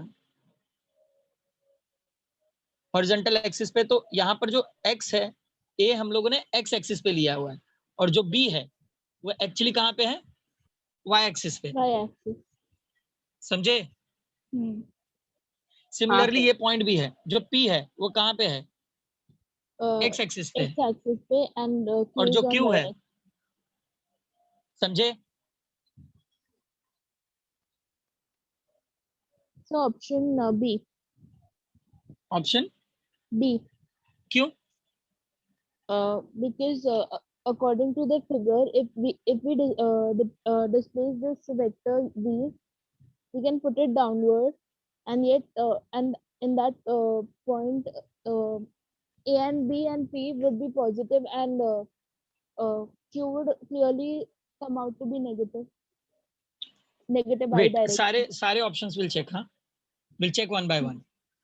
Here in the first option, A and P are positive while B and Q are negative. So we'll see the diagram that A and B, they both are representing in a positive y direction. Yes or no? Yes. After that Q which is also representing in the positive x axis. Why? Because ये same वही positive direction में ही है, Yes, sir. मतलब upward direction में, upward हमेशा positive ही होता है। लेकिन जब हम लोग Q को देखेंगे तो Q का डायरेक्शन कहाँ पे आ रहा है? डाउनवर्ड आ रहा है, डायरेक्शन आ रहा है, it means which is representing the negative. Hmm. तो बाकी सारा ऑप्शन तो समझ में मतलब हट ही जाते हैं फिर तो। अगर हम Yes, लोग sir. डायग्राम में ही देखें तो हमारा ए बी पी ये तीनों Positive. पॉजिटिव है और सिर्फ क्यू नेगेटिव है।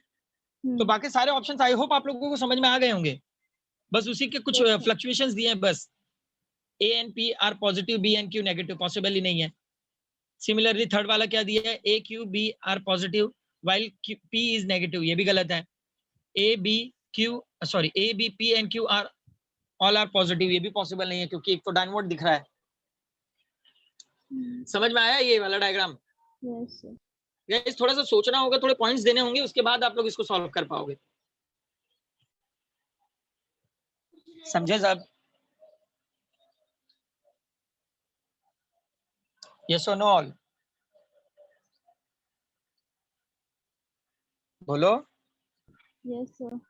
डायग्राम बनाया सबने?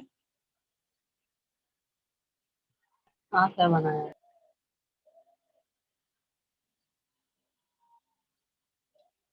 Question number second, third, fourth शुरू करो।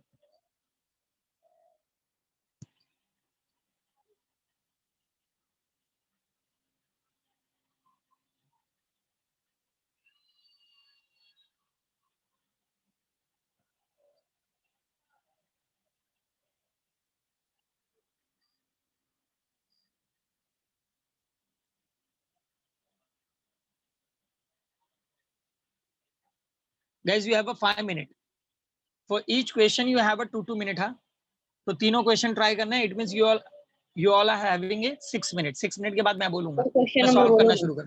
Sir question 2, number 3 and 4। 2, sir 3 3 तो हो एंड गया 4। 3 तो हो हाँ, गया। अच्छा 3 हो गया। सो 2, 4, 6 भी हो गया। तो पहले 2, 4 ही कर दो, पहले 2, 4 कर दो। टेक अ 5 मिनट, जब तक कोई बोलेगा नहीं। Is that clear? उसके बाद मैं सबसे आप लोगों का सोल्यूशन पूछूंगा। Do it everyone.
Done everyone? इतना टाइम नहीं जाना चाहिए। क्या बोला है क्वेश्चन नंबर 2 में? A particle is moving along a circular path of radius 5 metre. Given लिखना सीखो आप। विथ यूनिफॉर्म वेलोसिटी मतलब यू है, radius is 5 metre, uniform speed is 5 meter per second. What will be the average acceleration when the particle completes half revolution? Particle कितना revolution complete किया है? Half बोलो। Half revolution. Half revolution create किया हुआ है, ठीक है। तो we need to find out the average acceleration, ये बात याद रहे। 10 meter per second. Sorry 10 meter per second. 10 meter per second, why? Because as it is completing half of the circumference, Hmm. then the velocity will be reversed. So we can add Yes, add yes. it up like 5 meter per second, 5 meter per second, minus 5 meter per second, as it is Yes, going in देखो, opposite when direction. we find out the average velocity, at that time we required of 5, which we already had. Okay, when it is reversed in conditions, so minus final minus initial, so that initial value should be a minus 5. So overall it will become a 10 meter per second, right? Hmm. Okay, the time taken to complete the half revolution, देखो, half revolution में circumference half होगा, velocity का standard formula क्या है? Distance upon time, right? When we having a circumference, like when we having a circular path, at that time we'll use the circumference only instead of distance. So here we'll use the pi r upon t, and if you find out the t, that should be the pi r upon v. Yes or no? So when we find out the time, keep that pi r. R is how much? 5, na? R is 5, and our initial velocity should be a 5 only. We'll use only one velocity, not an average. So that 5 will get cancelled. Here will remain the pi second. So we'll had the time, we had the average velocity. Now we are able to find out the average acceleration. So when we find out the average acceleration, that should be the delta v upon t. So 10 upon pi. Yes or no? तो है कहीं ऐसा answer, या फिर इसको और solve करना है? ऑप्शंस में देख लेना है। डी डी है sir. Sorry sir average velocity एक बार बताओ ना, एवरेज वेलोसिटी कैसी थी? रिवर्स हो जाता है हाफ, जैसे ही अपना हाफ रेवोल्यूशन कंप्लीट करता है ये रिवर्स कंडीशन में आ जाता है। क्या बोला हुआ है यहाँ पे देखो, what will be average acceleration when the particle completes half revolution. तो एवरेज का मतलब क्या होता है? एवरेज एक्सेलरेशन का final velocity minus initial velocity. हाँ सर। तो फाइनल वेलोसिटी में सिर्फ m रख लेंगे, मतलब 5 रख लेंगे, और जो रिवर्स कंडीशन है उसके लिए -5, मतलब ऐसे फाइनल और इनिशियल रख लेंगे। तो फाइनल माइनस इनिशियल, तो इनिशियल में ऑलरेडी माइनस है। हाँ समझा सर। तो मतलब ये हाफ रोटेशन के बाद रिवर्स होगा ना, ऊपर की तरफ आएगा, पहले ऊपर से नीचे फिर नीचे से ऊपर जाएगा, तो ये रिवर्स कंडीशन हो गया। Okay sir.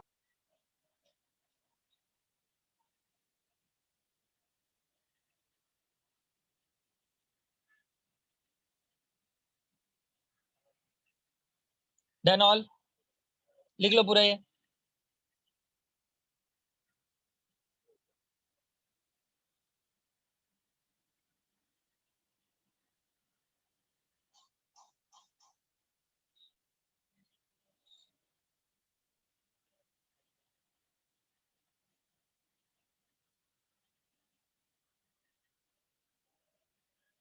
लिसन, ये जो मैंने कैंसिल करा है ये न्यूमेरिकल डिफिकल्ट नहीं है, लेकिन अनवांटेड है, जहां पर हमें tan एंगल sin एंगल निकालने पड़ेंगे, ठीक है?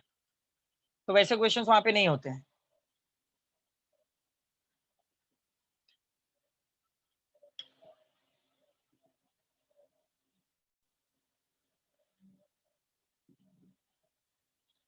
क्वेश्चन नंबर व्हाट, इसके बाद कौन सा क्वेश्चन था?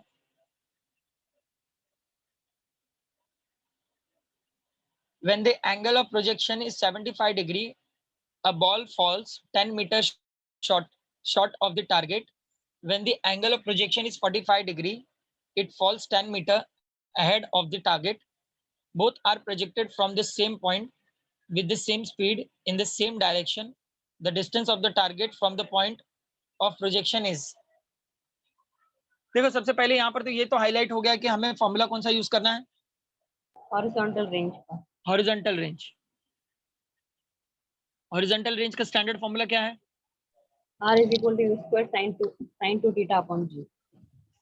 R is equal to u square Sin sin 2 theta upon g. 2 theta upon g। Sir मैंने एक मेथड से किया, आंसर आ रहा है लेकिन सही है क्या बताऊं? कौन सा आंसर है? सर मेरा 30 आ रहा है, मैंने चेक किया पीछे सही है, ओके करके फिर करने के बाद ही मैंने चेक किया। सर ओके R1 इसमें दिया है कि पहले सब 75 डिग्री से थ्रो करेंगे तो बराबर है, टारगेट से 10 मीटर कम आ रहा है। फिर उसके बाद जब 45 डिग्री में थ्रो करेंगे तो टारगेट से 10 मीटर आगे जा रहा है। बराबर है। तो टारगेट अगर हम लोग ए ले लेते तो जो हम लोग का फर्स्ट रहेगा, फर्स्ट R1 जो रहेगा वो A-10 है और R2 A+10 है। R1 R1 R1 A-10 है। A माइनस, हाँ सर, वो टारगेट हाँ मैंने मतलब ए आपने लिया। A इमेजिन कर लिया, ओके हाँ सर, हाँ। तो और R2 A+10 है बराबर है, और θ1 75 डिग्री है, θ2 45 डिग्री है। राइट है। अभी इसमें सेम स्पीड दिया है और हर एक पॉइंट में तो एक्सेलरेशन सेम ही होता है, तो ये u स्क्वायर और g कैंसिल हो जाएगा दोनों का। R1 U स्क्वायर और G, हाँ हाँ वो सर, मतलब दोनों साइड से कैंसिल R1 हो जाएगा, हम बराबर है, लोग क्या करेंगे, बराबर है, R1 अपॉन साइन 2 थीटा कर लेंगे, R2 अपॉन बराबर है, साइन 2 थीटा, तो दोनों का लेफ्ट हैंड साइड तो इक्वल है, तो इक्वेट कर लेंगे। राइट। इक्वेट करेंगे तो इक्वेट, ए। हाँ इक्वेट में सर, क्या कर रहे हो? एडिंग, सब्सट्रैक्शन, डिवीजन, मल्टीप्लिकेशन क्या कर रहे हो? मतलब इक्वेटिंग डिवाइड कर लें? डिवाइड नहीं सर, पहले मैंने ले लिया ना R1 अपॉन साइन 2 थीटा ले लिया, तो लेफ्ट हैंड साइड में u स्क्वायर अपॉन g बचता है, और R2 अपॉन साइन 2 थीटा ले लिया तो ये लेफ्ट राइट हैंड साइड में u स्क्वायर अपॉन g बच रहा है। ओके, हाँ सर, डिवाइड डिवाइड ही किए। डिवाइड किया है, हाँ सर, हाँ। तो फिर R1 हाँ इज तो इक्वल ठीक है टू ना, आ जाएगा, तो ओके A-10 अपॉन साइन 150 आएगा, 2 इंटू 75 ना। हाँ A-10 upon sine 150 is equal to A+10 upon sine 90 आएगा, 2 इंटू 45। तो फिर ओके A-10 इंटू साइन 90 तो A-10 ही रहेगा, और साइन 150 इंटू A+10 जो होगा वो 1/2 से डिवाइड कर लेंगे, क्योंकि सेकेंड क्वाड्रेंट में 180 - 30 वो पॉजिटिव ही रहेगा, तो 1/2 ही है, साइन 30। तो A/2 ओके प्लस 5 आएगा, फिर left hand side right hand side करेंगे तो A-A/2 इज इक्वल टू 5 + 10 आ रहा है। तो यहाँ पे हम लोग क्रॉस मल्टीप्लाई करके 2 को उस साइड लेके जाएंगे, तो A is equal to 15 into 2 आ रहा है, A इज इक्वल टू 30 आ रहा है। हाँ तो टारगेट वही पूछा है, तो मेरा A is equal to 30 meter मिल गया। ओके ओके गाइस, मतलब ठीक है आपका, मतलब ऐसा एक्सप्लेनेशन रॉन्ग नहीं है, बराबर है, ठीक है। सेम ऐसे ही मेथड से मतलब हम लोग इसको थोड़ा सा और सिंपल कर सकते हैं। ये तो हमारा स्टैंडर्ड फॉर्मूला हम लोगों ने लिख लिया, ठीक है। तो एक बार सेम जैसा आपने ए इमेजिन किया था, ए क्या था? एज ए डिस्टेंस था ना, हाँ सर, हॉरिजॉन्टल रेंज। ओके। तो साइन 2 मल्टीप्लाइड बाय 75 करेंगे, क्या हो जाएगा? 150 डिग्री। 150। तो साइन 150, हाँ सर, साइन 150 क्या होगा फिर? 180 - 30। 180 - 30, ओके। तो 180 - 30 रखेंगे तो it will remain only u square upon g, u square upon 2g। देखो यू स्क्वायर, ओके। तो 150 मतलब 180 sine 180 - 30, right, upon g. Mahalakshmi आपने जो किया वो बराबर है, यहाँ रॉन्ग नहीं है वो, ओके। तो साइन 180 0 और साइन 130 1/2, तो यहाँ पर क्या हो जाएगा? You square upon 2g, yes और नो? हाँ सर। और इसका अगर डिस्टेंस हम लोग चेक करें तो डिस्टेंस क्या हो जाएगा? जैसा आपने ए लिया था, डिस्टेंस में हम लोग डी ही दिखा देते हैं, ओके। d - 10, ठीक है। तो ये क्या मिल गया? R1 मिल गया। सेम कॉन्सेप्ट में अगर R2 रखूंगा तो डायरेक्ट 2 मल्टीप्लाइड बाय 45 कितना हो गया? 90, राइट। तो यहाँ पर हाँ खाली सर। क्या मिलेगा? U square upon g is equal to d + 10। ये समझा सब लोगों को? हाँ सर।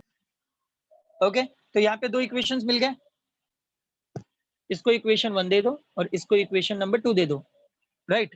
1 को 2 से डिवाइड कर देंगे, सब कुछ तो कैंसिल ही हो जाएगा। लेफ्ट साइड में खाली क्या बचेगा, 1/2। 1/2। और यहाँ पर क्या होगा, d minus 10 upon d plus 10। Now do the cross multiplication, find out the d। अब तो इजी हो गया ना, हाँ यस सर, और no all. Yes sir.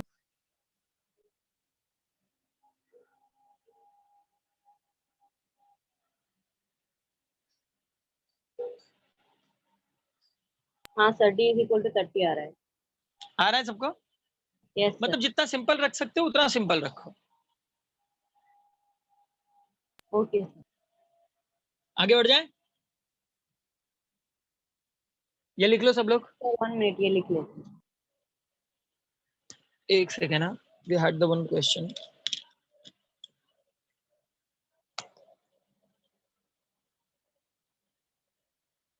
Sohail, question read किया क्या?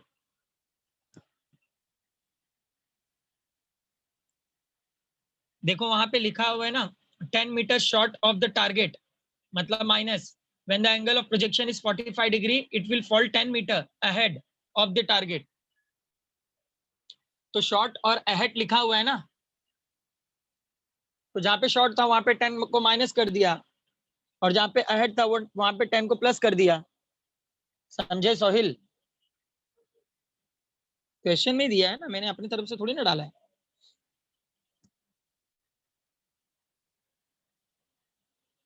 ये लिखे सबने? Yes, sir. अब गाइस क्वेश्चन नंबर 7 मैं कराता हूँ।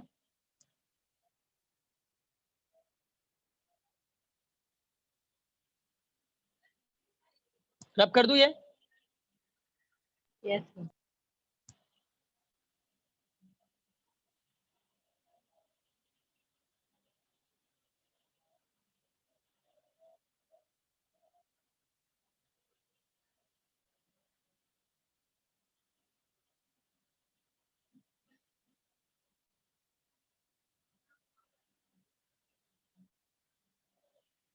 ओके, क्वेश्चन नंबर 7 दिख रहा है सबको? A man standing on a road has to hold his umbrella at 30 degree. Umbrella को कितने डिग्री पे उसने होल्ड करके रखा हुआ है?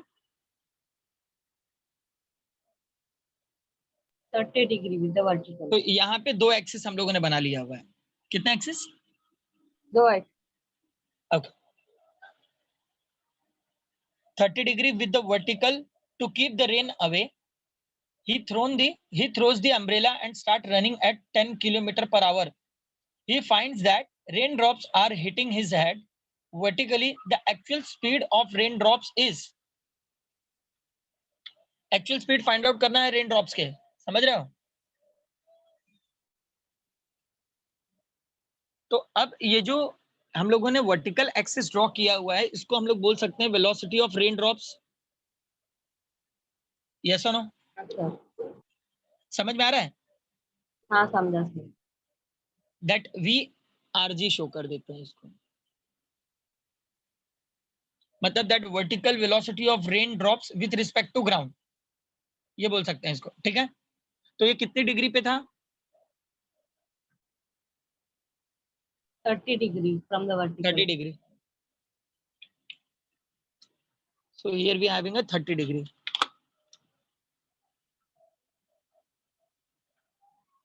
We'll draw the 30 degree, right? अब इसके बाद हमारे पास वेट का भी तो कंडीशन होगा, यस और नो? मतलब यहाँ पर जो हमारे पास ऑब्जेक्ट है उसको एक पर्टिकुलर वेलोसिटी से थ्रो भी किया है, so that is the velocity of mg। मतलब खाली एक डायरेक्शन में शो कर दिया हुआ, ये डायरेक्शन आप लोग नहीं भी बनाओगे तो भी चलेगा। आपको ये vertical velocity of rain drops with respect to ground ये दोनों ड्रॉ करके रखना है ताकि उसके एंगल हमें समझ में आए, ठीक है? तो यहाँ पर हम लोगों ने ये रेक्टेंगुलर कंपोनेंट क्रिएट किया हुआ है। अब इसके बाद सिंपल से स्टेप करने हैं हमारे पास। तो कितनी वेलोसिटी से रन कर रहा था वो? 10 किलोमीटर पर आवर। तो अपने समझने के लिए यहाँ पर 10 किलोमीटर पर आवर रखोगे तो भी चलेगा, ठीक है?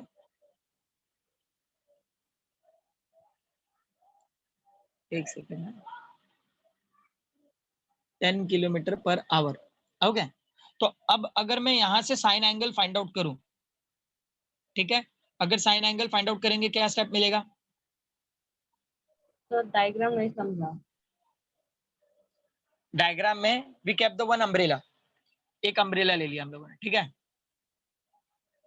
अब ये अम्ब्रेला को कितने डिग्री में पकड़ होल्ड करके रखा हुआ है? 30 डिग्री, समझे? हाँ सर। अब फिर वो ग्राउंड सरफेस पे रन कर रहा है कितने स्पीड से? 10 किलोमीटर पर आवर। अब समझे? हाँ सर।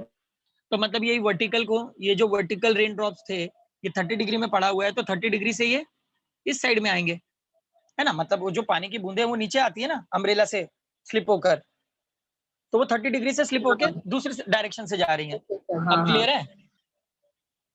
Yes sir. तो अब अगर मैं साइन एंगल फाइंड आउट करूं, तो we find out the sine theta, okay, क्योंकि हॉरिजॉन्टल सरफेस पर रन कर रहा है। ओके, वो बात अलग है कि हमें एंगल मेंशन किया हुआ है, हम लोग देखेंगे अभी आगे। तो अब यहाँ पे क्या बचेगा? That velocity of that person who is running, yes और नो? जो पर्सन है वो रन कर रहा था ना, velocity of rain drop RG, yes और नो? आवाज आ रही है मेरी आप लोगों को? Yes, sir. ये साइन एंगल के कॉन्सेप्ट है गाइस, कई बार मैंने आप लोगों को कंपोनेंट पे बताया हुआ है बात है।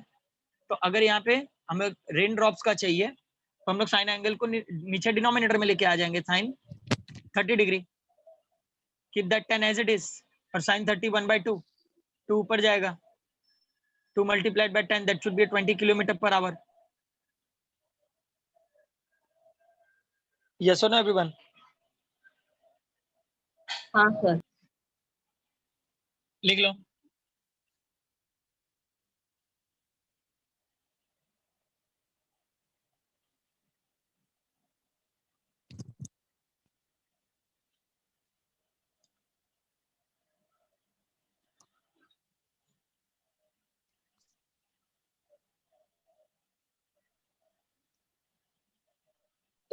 अच्छा, ये डायग्राम को मैं थोड़ा सा साइन एंगल के कॉन्सेप्ट में बना दूं क्या, ताकि आप लोग इजीली समझ पाओ साइन एंगल कैसे आया? Yes, sir. ये लिखे आप लोगों ने, लिख लिए? हाँ सर लिख लिया। ओके ओके, थोड़ा सा डायग्राम समझने के लिए सिंपल बना देता हूँ। हॉरिजॉन्टल में खाली टर्न कर लेना है आप लोगों को इसको।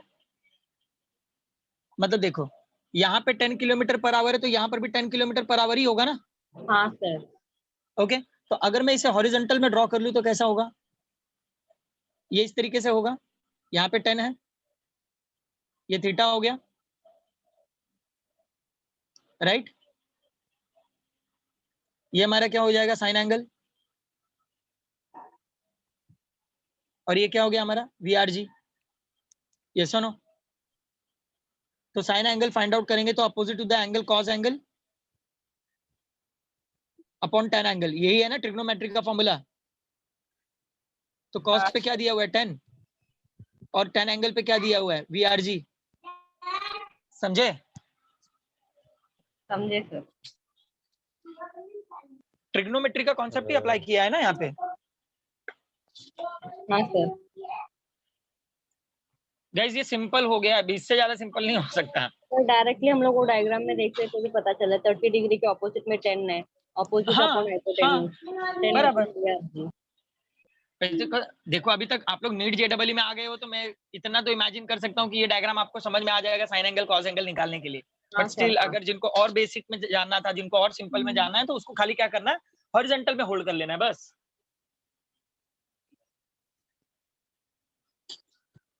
यस और no all? Question number 8 try करोगे क्या? क्वेश्चन नंबर 8 ट्राई करोगे?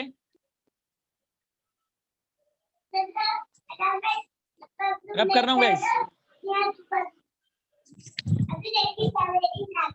And keep your mic on mute. Azhar, Azhar mic mute पे कर लो भाई।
गाइस क्वेश्चन ध्यान से पढ़ो, क्वेश्चन में सब कुछ इंडिकेट किया हुआ है। हाँ,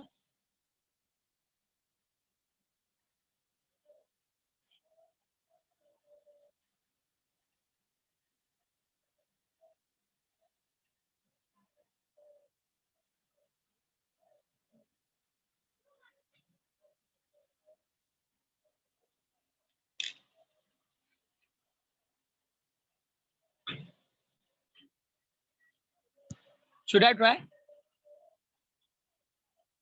यस सर।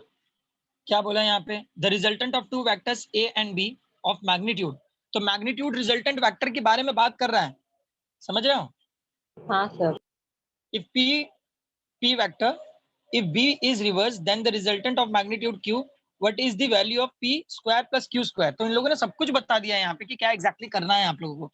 तो रिजल्टेंट मैग्नीट्यूड का फॉर्मूला पैरेललोग्राम याद है ना? p is equal to under root a square plus b square plus 2ab cos theta. Yes or no? Yes or no all? Yes sir. Yes sir. एक second ना, cos theta नीचे लिख दूं चलेगा? Root में ही है वो भी। हाँ, हाँ ये भी रूट के अंदर ही है। ओके, अब क्या हो रहा है? रिवर्स हो रहा है। यस और no? Yes sir. B B reverse होगा।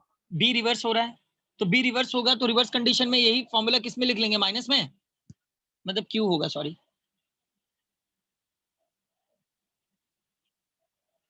सो Q which is equal to what?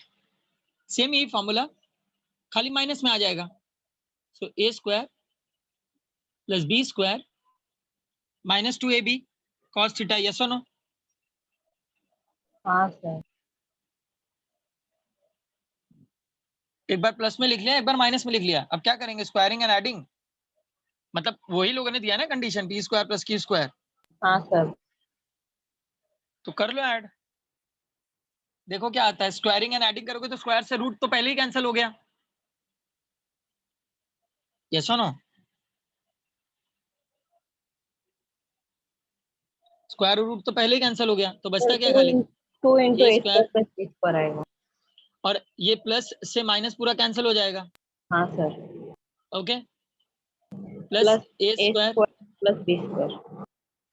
तो indirectly two two A into square और two B A square, square. मतलब two A square plus B square. Yes और no? सब कुछ तो दिया हुआ था ना क्वेश्चन में। यस और नो? Yes sir. मतलब अपना ब्रेन लगाने ही नहीं है, उन्होंने सब कुछ बता दिया, सारा मटेरियल दे दिया, डायरेक्ट निकालना है आपको। Question number 11 everyone, question number 11, और क्वेश्चन नंबर 11 के बाद क्वेश्चन नंबर 10 करोगे आप लोग, ठीक है? बोलो हाँ। हाँ सर।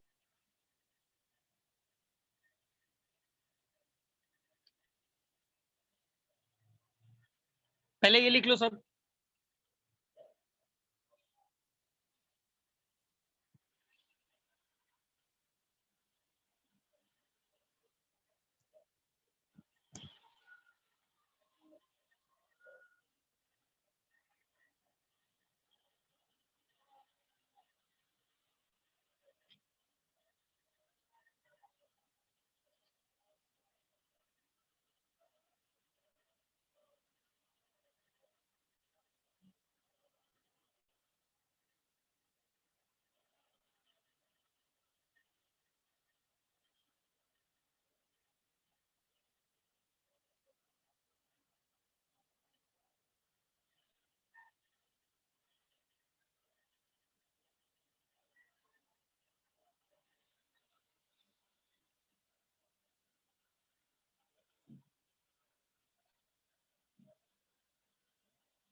हुआ?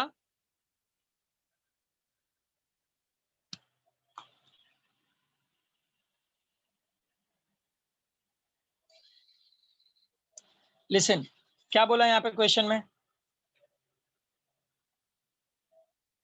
द हॉरिजॉन्टल रेंज तो पहले ही हाईलाइट कर दिया है, तो हॉरिजॉन्टल रेंज फॉर्मूला क्या था? सर 100 मीटर आ रहा है। अरे वाह, निकाल दिया। हाँ सर। मिला सबको 100 मीटर? सर आपने बताया था ना एक मेथड, उसकी से किया। हाँ, सेम वही मेथड तो है। हाँ सर। यहाँ पर डायरेक्टली क्या ले लो, क्या फॉर्मूला था? R is equal to U square sine square 2 sine theta. 2 theta upon G. तो directly R directly proportional to sine 2 theta ले लो, क्योंकि बाकी सारे टर्म्स तो कैंसिल ही हो जाने डिवीजन में, हाँ सर। राइट? तो R1 R2 के हिसाब से ले लो, कितनी कितनी डिग्री दी हुई है? First one 15 degree, 15 degree. Okay, तो साइन 30, सेकेंड और वन दूसरा 45 डिग्री, साइन तो मतलब 90। Sine 90, right everyone? Yes sir. तो अब क्या फाइंड आउट करना है हमने? R2 फाइंड आउट करना है। हाँ सर, और R1 50 मीटर दिया है। पूरा टर्म उल्टा कर लेंगे ना, R2 which is equal to sine 90 upon sine 30 into R1। Yes और नो? मतलब स्टेप को क्या किया? उल्टा कर लिया, because we need to find out the R2। R1 कितना गिवन है? 50 मीटर इंटू 50, तो 2 ऊपर जाएगा, 2 multiplied by 50, it will be 100। Yes और no all? Yes sir.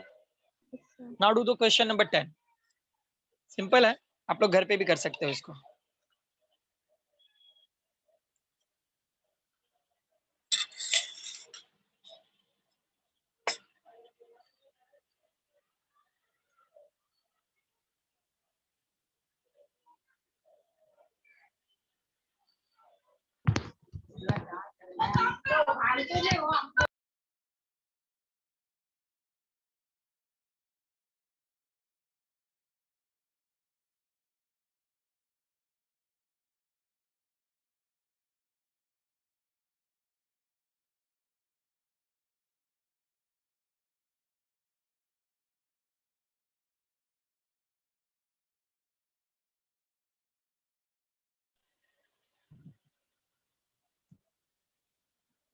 Guys सबसे पहले टाइम फाइंड आउट कर लो, time taken to reach the ground.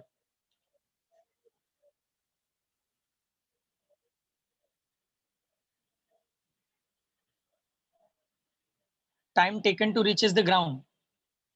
तो time taken to reaches the ground एक फॉर्मूला दिया था, याद है अभी? √2 H अपॉन जी। यस और नो? दिया था अभी सिनॉप्सिस में, याद करो। हाँ सर। टाइम कितना गिवन है? सॉरी, यूनिफॉर्म वेलोसिटी कितनी गिवन है? 15 मीटर पर सेकेंड। ओके, H कितना गिवन है? 490। हाइट दिया 490 मीटर ना, डिवाइड बाय 9.8। तो सबसे पहले यहाँ पे टाइम फाइंड आउट कर लो।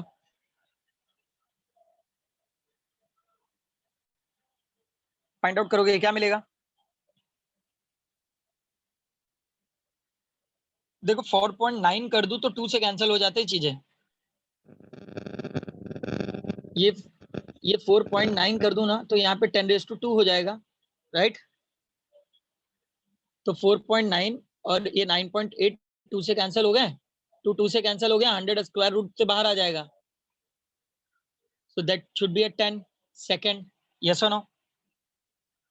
टाइम मिल गया है। यूनिफॉर्म स्पीड कितनी दी हुई है? 15 मीटर पर सेकेंड। और horizontal acceleration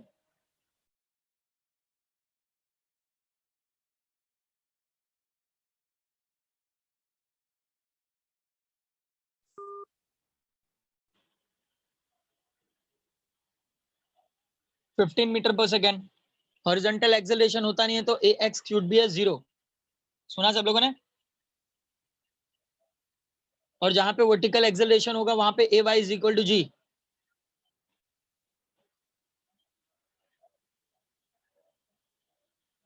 Is that clear all? Formula use करना है आपको, v is equal to u plus a t. तो एक बार x एक्सिस के लिए करोगे, एक बार y एक्सिस के लिए करोगे। सर एक बार तो एक बार सर vx मिल जाएगा,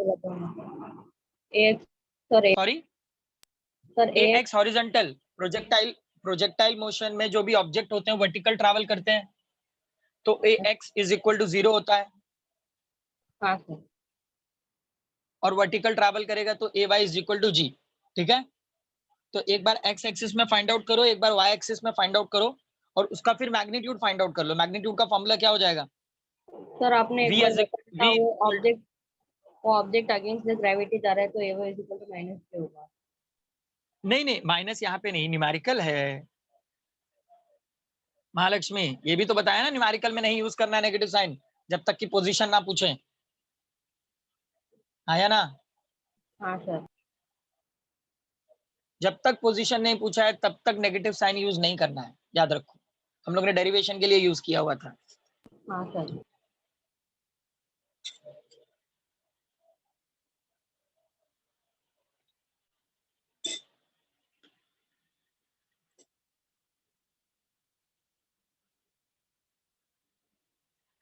महालक्ष्मी एक और बात, यहाँ पे नेगेटिव साइन नहीं लेने का ना एक और रीजन है कि जब हम लोग ग्राउंड सरफेस से खड़े होके ऊपर की तरफ बॉल फेंकते हैं तो पार्टिकल ग्रेविटी से अपोजिट जाता है, इसलिए नेगेटिव।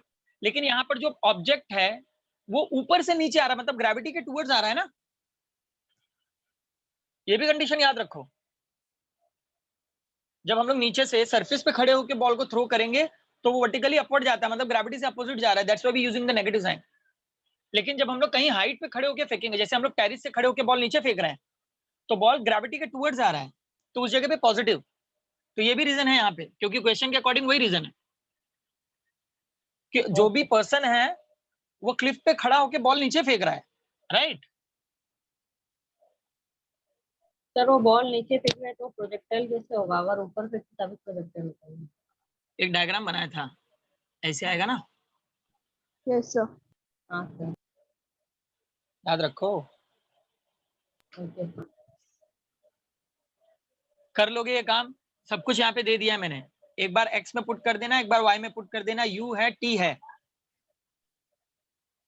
एक बार a को 0 होगा, एक बार a की जब भी a y करोगे तभी a की जगह पे g। कैलकुलेट कर लोगे क्या ये? यस और no everyone? Yes, sir. Yes, sir. समझ में आ रहे हैं टर्म्स या हो गए सारे बाउंस?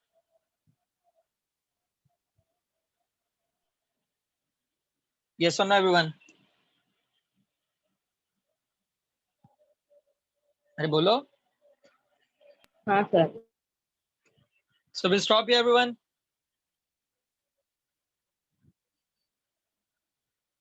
मतलब जो अलग थलग टाइप के थे उनको तो करा दिया, मतलब इनके जैसे होंगे या फिर इनसे थोड़े बहुत रिलेटेड होंगे, तो ट्राई कर सकते हो आप लोग, इतने कैपेबल हो गए हो अभी। Will stop here everyone.